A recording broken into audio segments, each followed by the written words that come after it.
What ended up happening to the first Frankie? Did he pass recently, or how long did you have him? I had the first Frankie started back in 87 and 87, 80, 86, 87, somewhere there.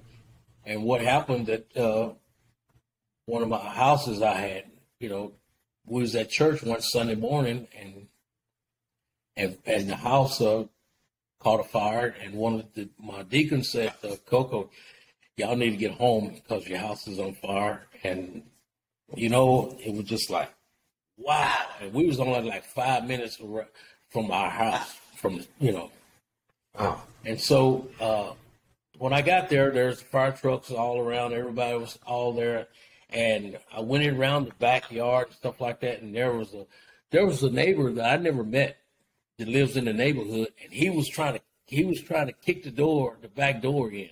He was trying to kick the door in, and all he could hear Frankie saying, "Let me out, let me out, let me out, let me out." And I'm going, he said, when I went back there, he said, "Koko, I'm sorry I couldn't save your child." Then I told him, I said, "Man," I said, "You know what? I don't know you from Adam, but I really appreciate it. But I got to tell you, this was like a child, but it was my little pet bird." He said, "Really?" "Yeah, but he was saying it so clear. Let me out, let me out." And that's what Frankie would do when he wants to get out of the cage. Let me out. He would do that, So we have to unlock the cage and let him out. Right. Because we kept the cage locked because they always pick in the lock. And Frankie will destroy your lamps, everything, whatever he can get his beak on. Right, right. Wow, that's a crazy story. I did not know that. And you know what? When the firemen, they brought Frankie to me in a brown paper bag, and we just, I left him in the backyard where I used to live. Yeah. I buried him back there, and we just prayed and stuff like that, and he went on, Right. I never did open the bag up and see.